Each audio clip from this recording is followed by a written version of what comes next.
If at first you don't succeed, try again. This morning, did you have a mystical experience? How do you know it if you did? And what does it mean? Peace, everybody. Welcome to Not Church. I'm Peter Panagore. Hello to everybody who is here this morning. I missed some folks because you came in as I was announcing or trying to ring that bell. Charlie, Carmen, Victor, peace be with you all. Beth, out there on the West Coast. Hey, thanks for being here this morning. Welcome to Not Church. Mysticism, connection, experience, community, no doctrine, no dogma, no Bravo Sierra. That's NATO phonetic alphabet. Repeat, no Bravo Sierra. You know, if I said that plainly, when I say that plainly, YouTube dings me. So no Bravo Sierra. Not Church reinterprets scripture and the light of near-death experience and a lot more. For instance, I'm going to talk a little bit about what I said yesterday at my neighbor's memorial service, a little reinterpretation, which is apropos for today from the book of Job. Consumption by the light is the goal of a mystical life. Consumption by the light is the goal of a mystical life. I speak mysticism with a Christian accent, and I'm not a Christian. Neither was Jesus. He was a mystical disruptor embodying a much greater truth with a capital T than anybody can contain. And may I recommend Richard Rohr's book, The Universal Christ. Of all the books I've read, this one book, and I thank you, Ellen, for recommending this to me several times. This one book, of all the books I've read, summarizes the universal Christ, the mystical Christianity, in a way that I've considered for my whole life and never could put in a single place. The universal Christ. Much bigger than you think it is, and right here inside. See this guy here? Right, this is my new meditating troll shirt. I got it at our local botanical gardens just the other day when a friend of mine bought it for me. Very generous, loving, mystical friend of mine from divinity school. And when they were here for a visit. Now and before I get too far off subject, if there is a subject you'd like me to explore, like this morning is by request, if there's a subject that you'd like me to explore on a Sunday morning, give me a shout at peterpanagore.love. Not Church is an experimental body of work. It's a mystical public square conversation. It's mysticism in the public square. And mysticism, it disrupts and it unifies. So let's center ourselves. Feet on the floor. Settle into your seat. Close your eyes. Breathing into your belly a moment. Controlled, slow exhale. Focus your mind on your single eye.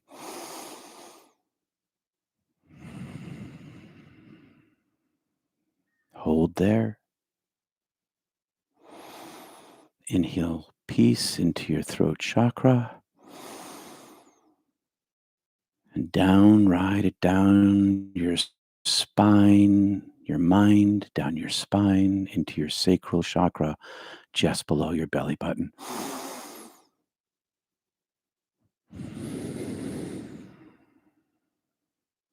Peace. Exhale up your spine. Now let's repeat a few breaths with me. Centering yourself.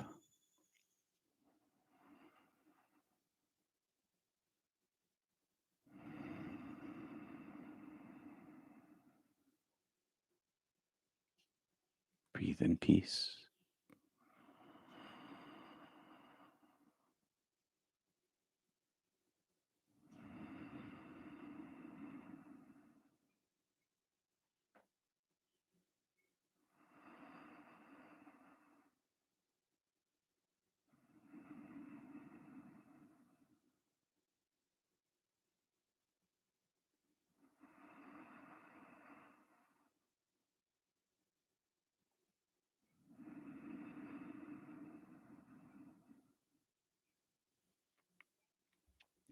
Let's begin. Did you have a mystical experience? How do you know if you did? You don't need a near-death experience. This is an interpretation of Job 19 from yesterday's memorial service of my dear neighbor. And thus, after I leave my body, yet then, without my flesh, I shall see God, whom I shall see for myself. Mine eyes shall behold not a stranger, but light familiar, and none other, though myself be consumed within me.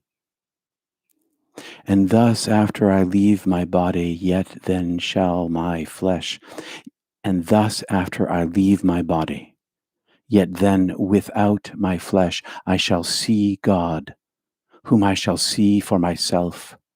My eyes shall behold not a stranger, but light familiar, and none other, though myself be consumed within me.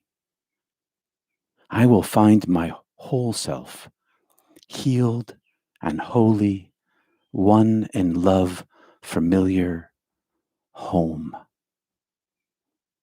Consumption by the light, capital T, capital L, consumption by the light is the goal of a mystical life. It's not power, it's the sacrifice of self. First, no one needs a near-death experience. And besides, I don't recommend it. It looks all pretty and shiny from the outside, but when viewed from the inside, the shocking disruption and intense deconstruction sometimes feels like a curse. Why? A curse? When it should just be blessing? Not because of love, capital L, above, but because of humanity, society, and the truth that when the light comes into the world knows it not.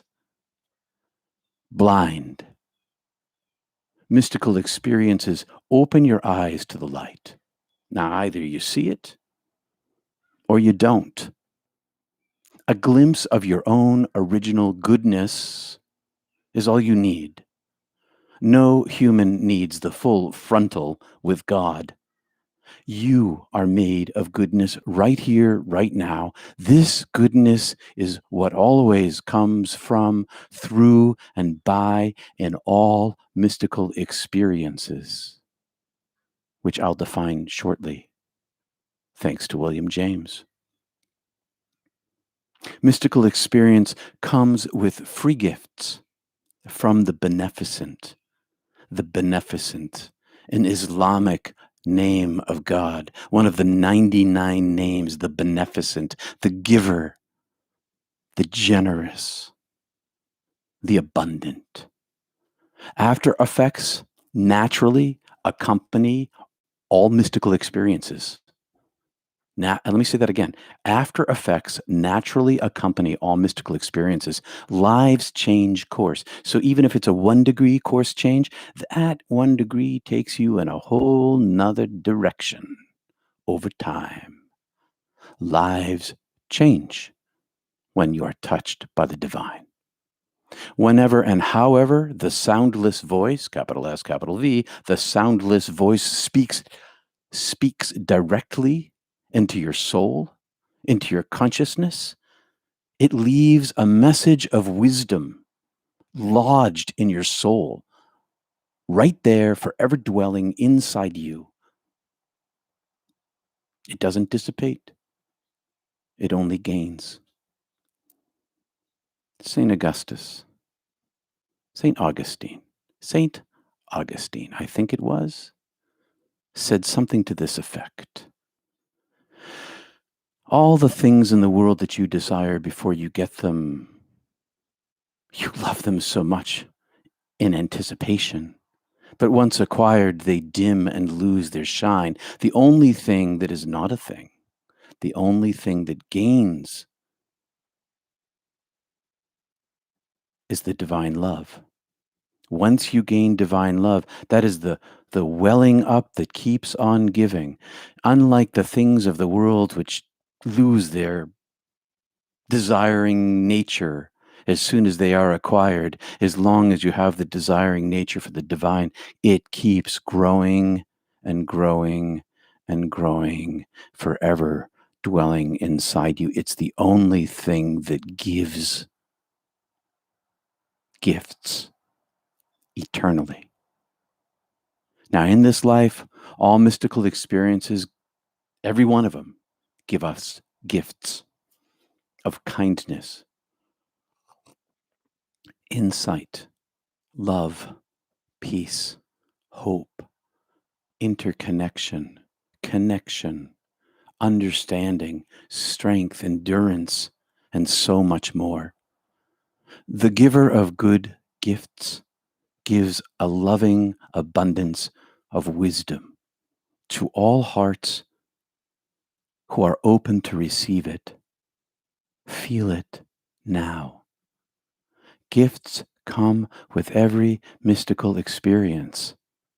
These gifts last a lifetime, and when nurtured, grow in us. They grow spiritual strength inside us, especially in community, where two or more are gathered. No one person knows in full. We all know in part, and we all share a part of the metaphysical energy of the presence of the divine. And it's best when experientially shared among us, because we grow in that community. Mystical experience is individual. It happens to me, it happens to you. But it's also corporate. It's also community, because it magnifies itself in its presence. The light sees itself. The more of us that gather here and globally, the stronger our movement grows. Now, problem posed for all of us by our mystical experiences is verifiability. Verify it. Can you verify that? Do you have empirical evidence? No. And as much as I love science, there's no empirical evidence for this. So far, we can't measure it, other than the lives that are changed, other than the life you live as a result. That's a measurement. Our individual or our group mystical experiences they're subjective, and as such are impossible to prove, because they're all impossible to say. The nature of mystical experiences is ineffability. When one tries to say its full meaning, one fails every time. Hence metaphor, myth, symbol, simile, as explanations, as tools. Words cannot contain the power of transformational love that's expressed directly, telepathically, downloadability in full inside your soul. Compare the, quote, I love you, end quote, you read in a greeting card, to the real feeling of your heart when you say them to your most beloved. Now, how often have you heard or said or known the words of love cannot contain or express your love?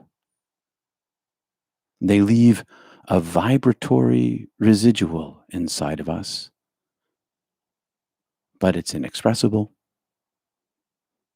Mystical experiences leave a vibratory residue inside us, a noetic quality of wisdom, capital W. They give you a gift every time it visits, an inner unspeakable knowing the most common of which seems to be, to me, the visitation of the loving dead. And you can learn more about that in my video, Do Spirits of Our Loving Dead Visit Us? In the description below. You can find the link. Mystical experiences give us enduring and humble wisdom. Mystical experiences are transitory. They have a beginning and an end. They're temporary. They have time limits. And they happen to us. We don't make them happen. We can't create them. We can only create an environment, an internal environment. Meditation. We can only create an internal environment for them to come to rest in us. Mystical experiences are passive. They come on their own by grace. We don't make them. We can build a net knot by knot to catch them. And this net is our self-emptying. And the best we can do is to learn to get out of the way. That's the self-sacrifice. That's the practice of meditation. Let your will, capital W, become my will. Self-sacrifice. And I wanted to give you a summary of the 4 characteristics of mystical experience, which I just did, of which there are many kinds of mystical experiences, including near-death experience. And NDE is just a type of mystical experiences. And you'll understand a little more clearly in a moment. Because these are the 4 characteristics of mystical experience as defined by William James in his Varieties of Religious Experience. The varieties of religious experience. And the first is ineffability, noetic quality, transiency, passivity. Now, in the words of William James, for clarity, now that you've had a summary. Ineffability. A mystical experience defies expression, and words cannot fully relate it to others. It must be experienced directly to be fully understood. And the mystical experience cannot be directly transferred to others, not through words, but we can share it a little. James continues and he says, can a person who cannot see understand blue? But we can share it between us who've been touched by it, to a lesser degree, of course. 2, noetic quality.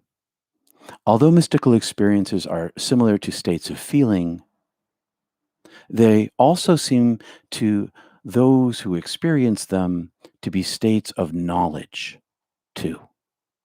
They are experienced as states that allow direct insight into the depths of truth that are unplumbed by our mere intellects.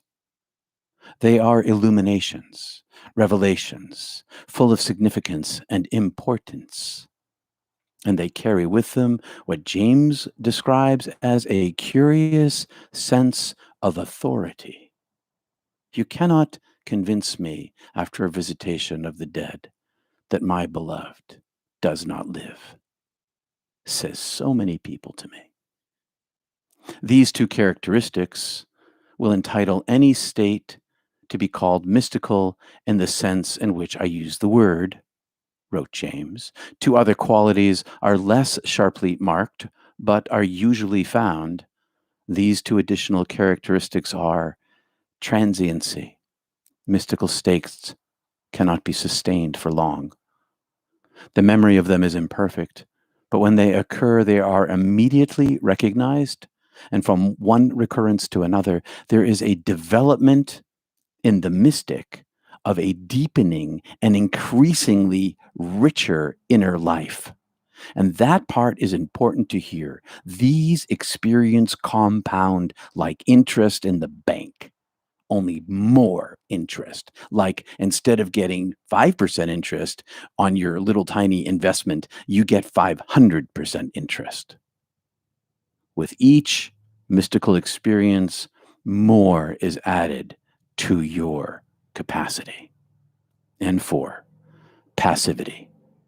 The mystic feels as if his own will, I'm going to correct James there, passivity. The mystic feels as if her own will were abeyance, and indeed sometimes as if she were grasped and held by a superior power.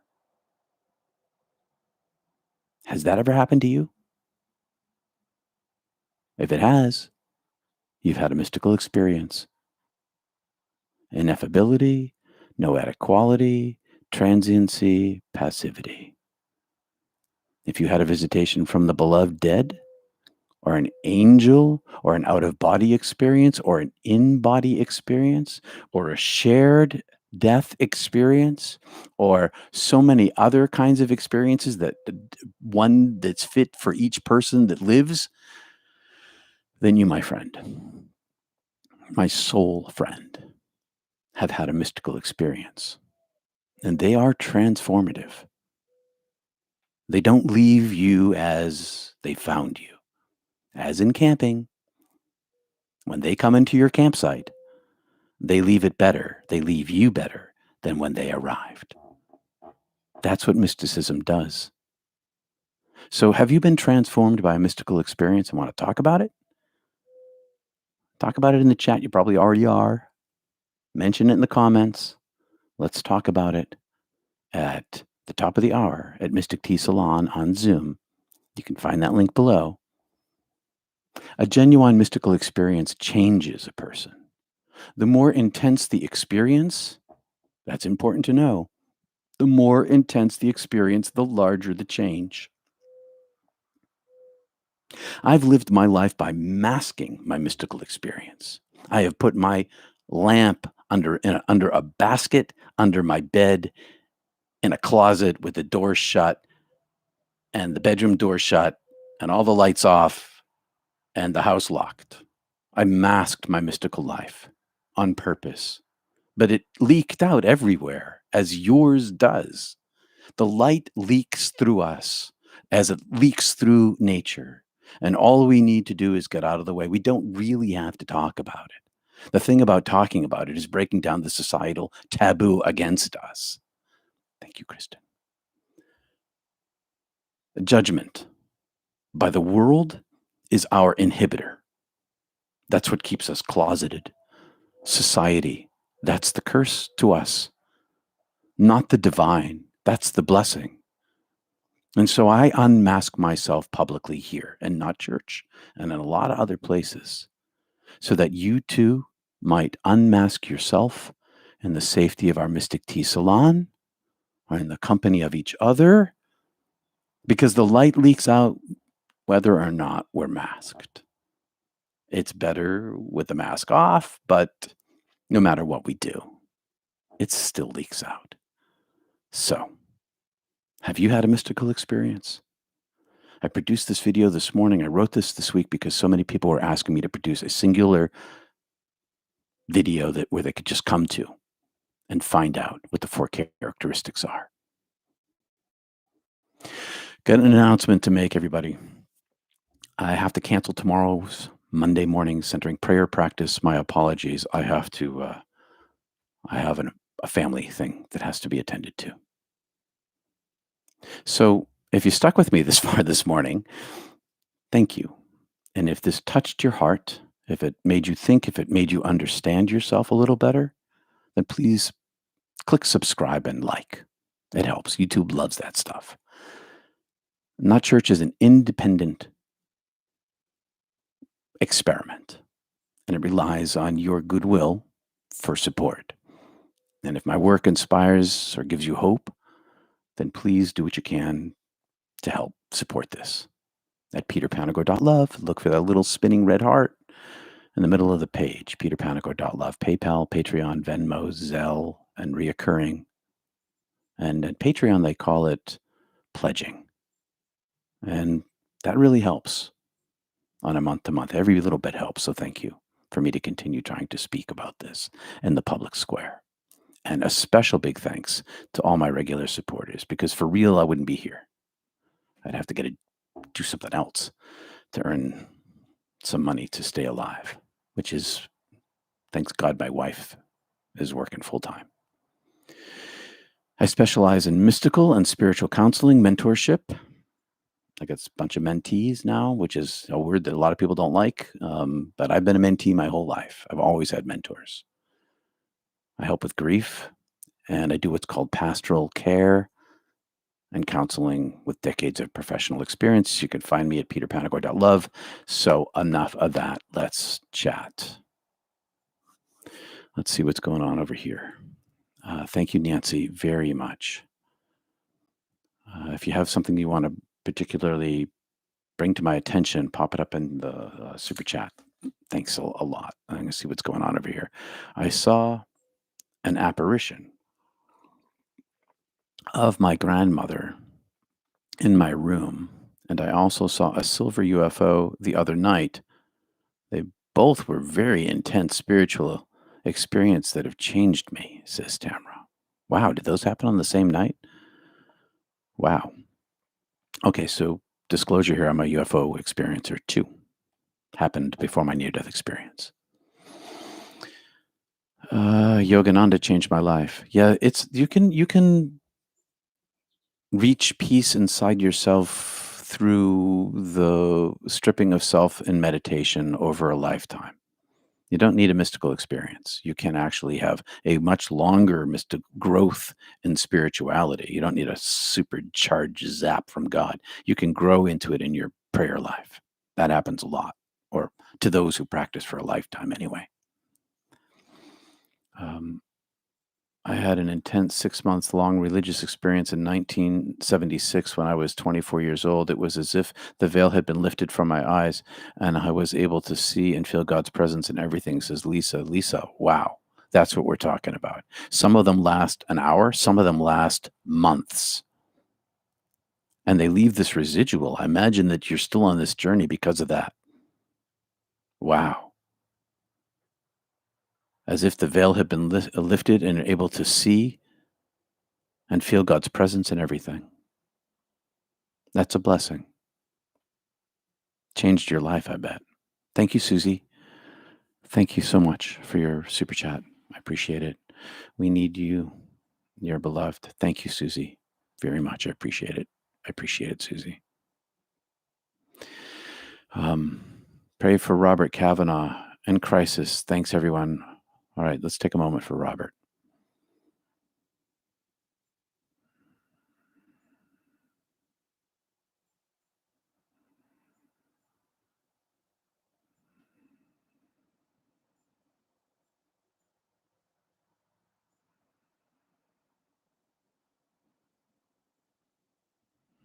Lisa says, I had an intense 6 month long. Oh, I read that one.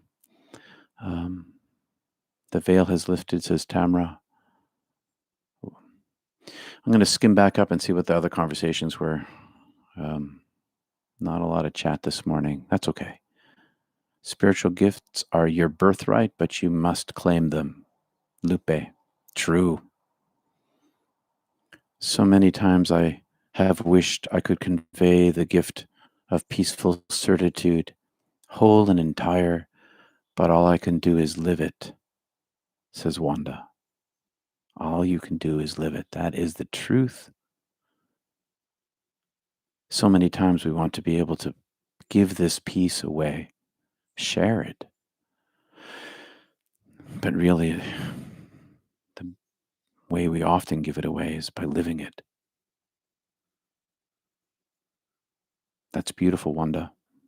Transformational love, says Kristen. Absolutely.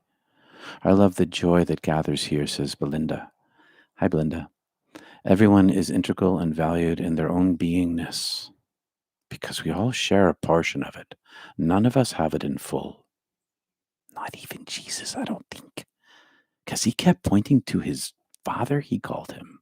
I only do what see my father doing. I'm not him, is what he was saying. I'm like him, descendant of him. But him and not him, because that's the way that Christ universal thing works. Be sure to check out the newest edition of A Course in Miracles created by the Circle of Atonement. It includes channeled source info not included in your prior editions, making your easier to read and understand. Thank you, Desiclaire, for all you A Course in Miracle people. I get the depth and understanding through you like no other. Wow, says Helen. Well, Helen, if that's true for you, that's because I do my best to get out of the way. I'm always trying to steer you and everyone else, not to me, but to the divine, because the truth is the truth is the truth.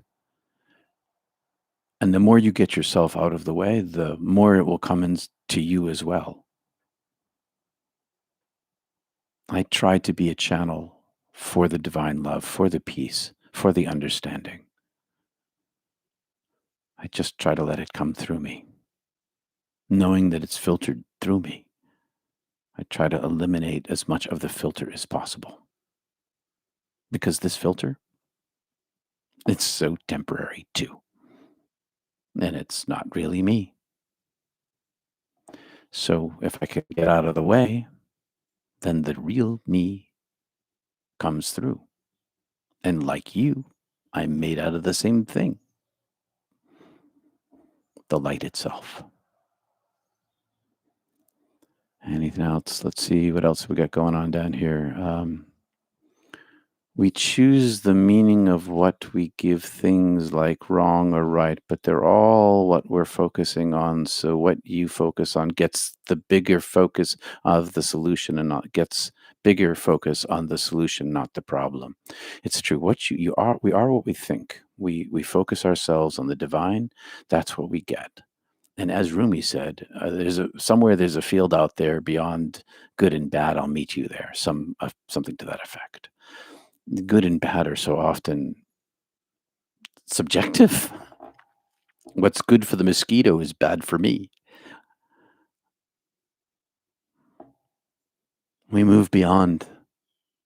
We move beyond good and bad in the presence of the divine.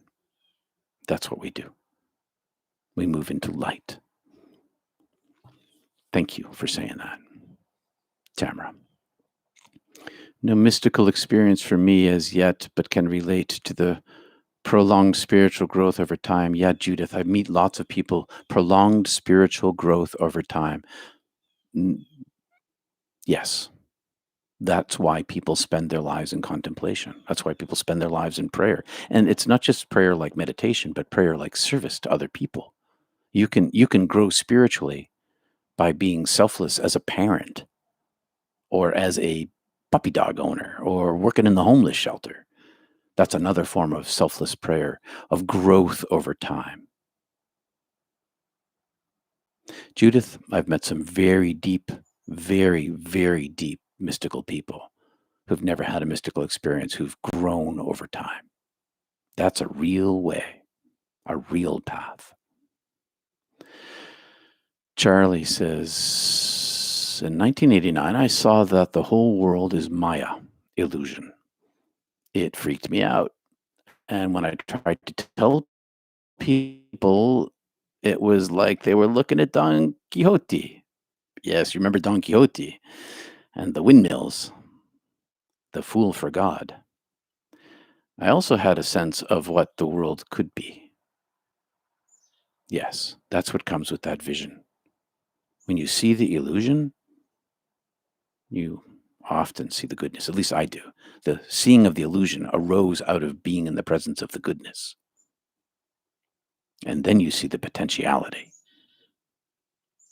And that's what we're all striving for individually, is the potentiality of the divine heaven arising within us and shared among us and radiating out into the world through us. It's not about human perfection or my morality or my goodness or whether or not I'm, emotionally super balanced like some professional Protestants pastors appear to be. It's not about appearance. It's about being in the divine presence as you are, for who you are, when you are. and seeing through the illusion. Kendall, not much chat is a positive indicator. Thank you, kind sir. You are always very, thank you, very, very.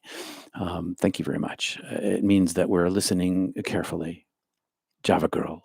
I saw and heard dead family members who gathered to tell me mom was leaving sooner, not later. Although doctors said mom had a year to live, I shared with my siblings. They said it helped them prepare. Mystical experiences, thank you for that, Java Girl. Mystical experiences, I learned this from the Dakotas. They are community. They are for the community. They are not for you just individually. They're for whoever they're meant for. Like sometimes a deceased loved one comes to the ex-girlfriend and shows up and tells the wife, and your my high school boyfriend, your husband of 30 years, came to me and had told me that he loves you and wanted me to tell you that. And then two people are blessed by that. When you told your family members that your mom was going to die sooner than later, you were blessed by that, but all your siblings were blessed by that too. That took courage. It took courage, takes courage to say this kind of stuff. Because maybe your family is different than mine, but when I first came out to my family, it took them a long time to believe me. When I first came out to my family, I felt like that scene in the Bible where Jesus is like talking to people inside a building and somebody says, "Hey, Jesus, your mother and your family, they're outside, come to get you because they all think you're crazy." That's the problem with mystical experience. I don't believe in that scene Jesus went out to his family. I wish more people would understand that Christ is the Son of God, not God. I am glad someone else understands that besides me, artist Tom. Yeah, well, there was a big mistake that was made early in the history of the church where they deified Jesus and they made him into God and they set the course for all of the troubles that we have now. And I'm going to point back to this book again and say, ta-da, this guy sums it up in this book. I'm not done with it yet. I'm going to read it again because it's that good for me. Thank you, Tom. Tamara, this is God's Lila play. We are a little play. We are mere actors. Yes, we are actors. The best residue of the mystical experience is the ability to tap into the I am in every one of us. Boom, boom. That is it. You see it inside yourself. Kazam. You can see it inside others. That's the best result because it eliminates judgment. It eliminates separation. It creates unity. It creates forgiveness and compassion and kindness.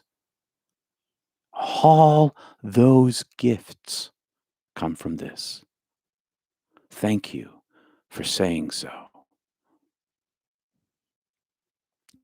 Cindy G.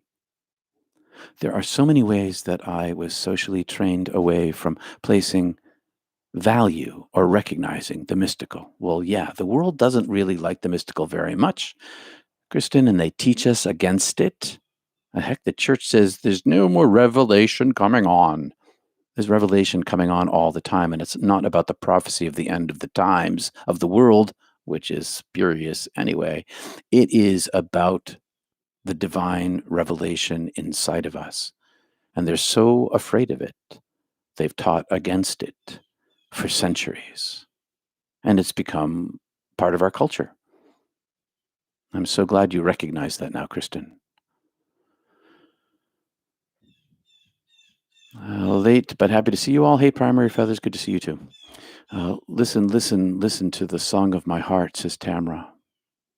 Yep. Listening is what the practice of prayer really is. It's listening. We listen. Because when you're listening to someone, you're not thinking about what you are going to say to them. You're taking in what they are saying to you. And to do that, you have to shut your own thinking off. You have to think about listening. And that's what a prayer life is. It's listening, listening, listening. Great to be here. Hey, Stefan. During giving and receiving, I experience glimpses of God. During giving and receiving, he experiences glimpses of God. They are all around us, all the time. Mindfulness, paying attention during the giving or receiving of a gift, reveals the divine presence to us. It's always present. We're just the ones in the way. Love for me was not dependent upon my performance, says Stanley. Love for Stanley was not dependent upon his performance. It is never dependent upon performance. That is so true, Stanley. Thank you. No one's in the Christian tradition, they get one thing sort of right. They say no one is worthy, but it's not because you're unworthy. It's because love itself is worthy. You don't have to perform to be loved. You're just loved as you are. The goodness is the original blessing inside you. Love is the original blessing inside you. That was cool. Thanks, Stanley. Artist Tom, lots to be discussed in that statement, says Judith. Adding to my previous sharing, I felt the light healing for a week so strong. My body felt so light and full of love. I could see one being a man who looked like Jesus painting I saw later, says Arian. I felt the light healing for a week so strong. Mystical experiences can be months long, a week long, and they change our vision. A moment, 10 seconds, and they change our vision. Thanks, Ariane. I come to serve, be a blessing, says Tamra. That is the practice of selflessness, for sure. Hey, Brother Ed, to speak our truth takes a profound act of faith and confidence. Trust the force. I almost did this, but that's not the force. Trust the force.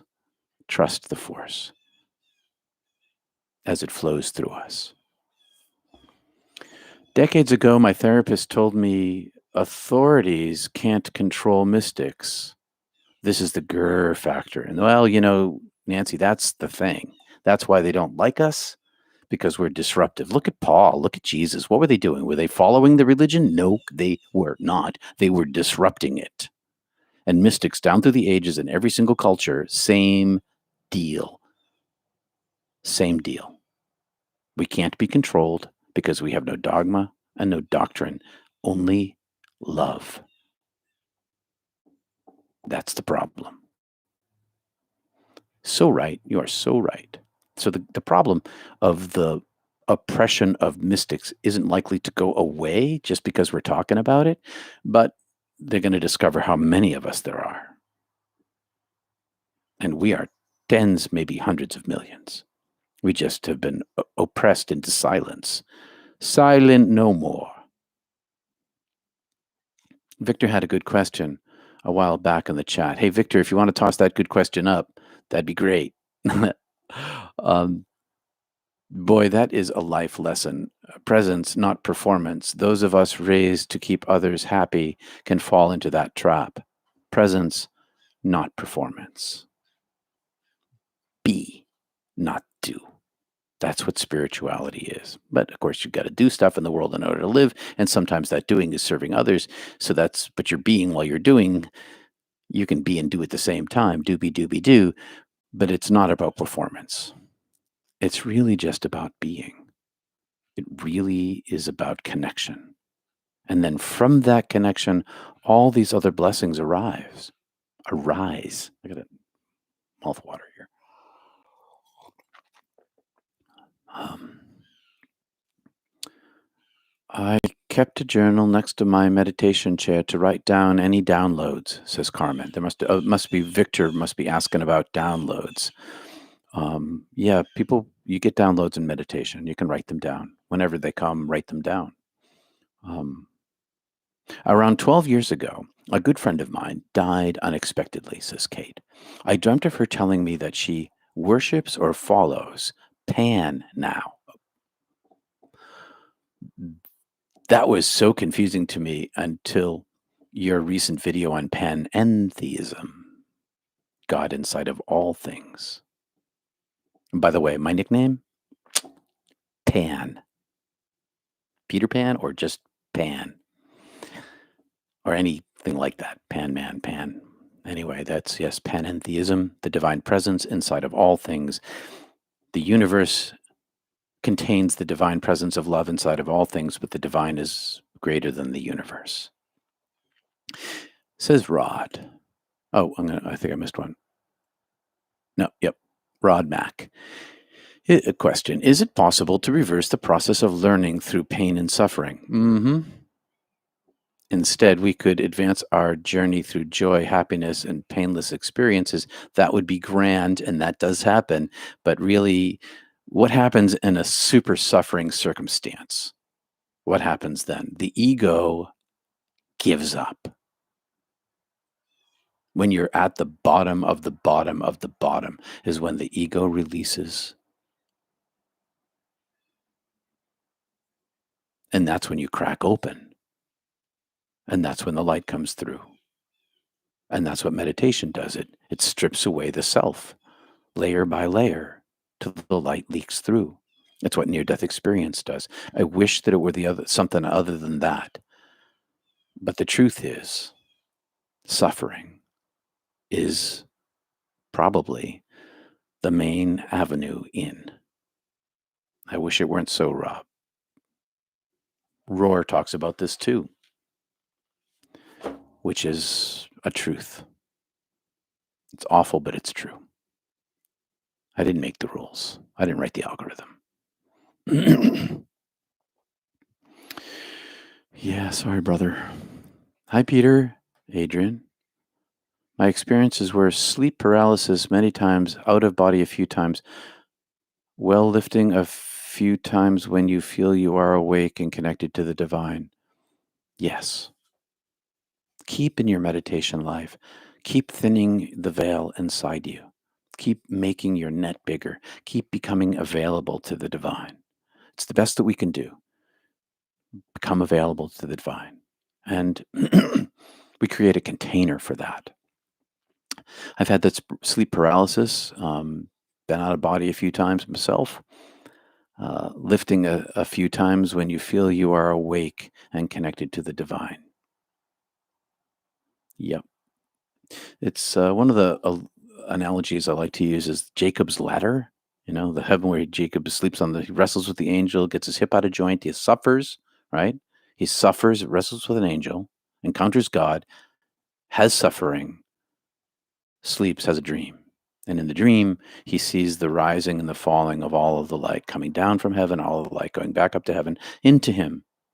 But sometimes, you're on the first step of Jacob's ladder, and then you're on the 50th step, and then you're on the 30th step, and then you're on the 27th step, and then you're on the 100th step, and you kind of move around on this ladder. You rise up and down on this ladder. It's an accumulation of the divine presence inside of you. You learn with wisdom every single time, but sometimes you're awake, and sometimes you're a little more asleep. Sometimes you're really awake, and sometimes you're just a little drowsy. It's the mystical life for sure. It's beyond my control. All I can do is make myself a container for it. Karen Elise, hi Karen. When deep in my work, which is of great focus for others, it becomes a flow which just occurs like a symphony, and time flies. When you get into the flow, it's like a symphony. And then suddenly it's later, and you didn't even experience the passage of time. That's the divine presence of the now-ness. Thank you, Karen Elise. It's going to read Charlie. Rod Mack, we learned through any experience in life, but when all is well, we often miss the lesson. I think that's why we often believe we have to suffer to learn.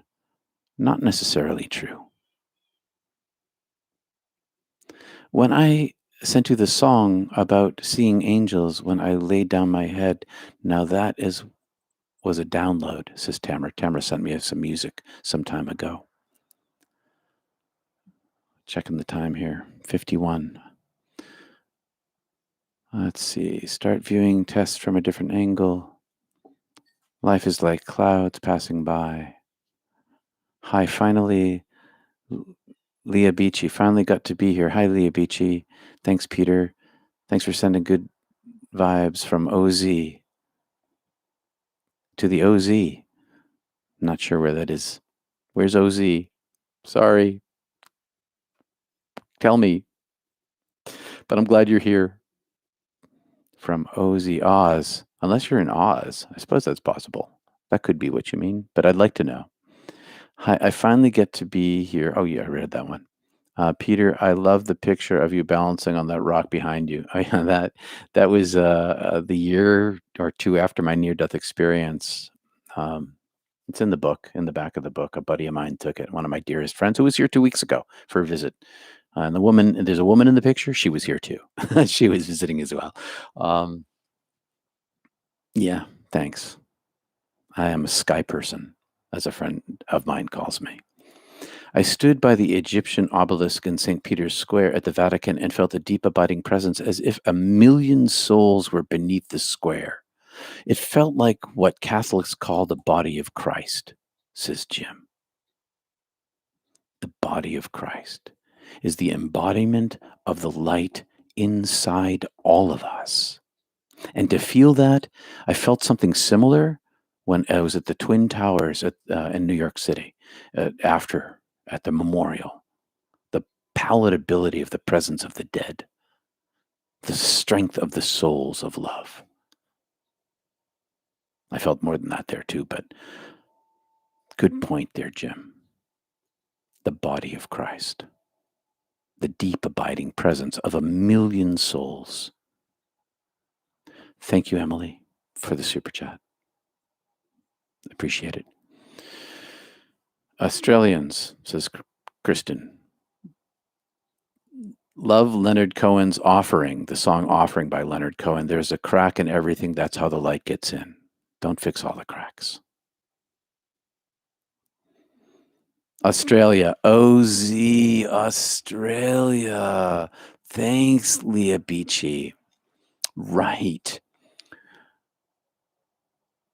Well, welcome. Must be dark there tonight and winter. Thanks for being up with us. In my life, at least suffering has been the only thing that snapped me out of the stubbornly holding on to a situation too long.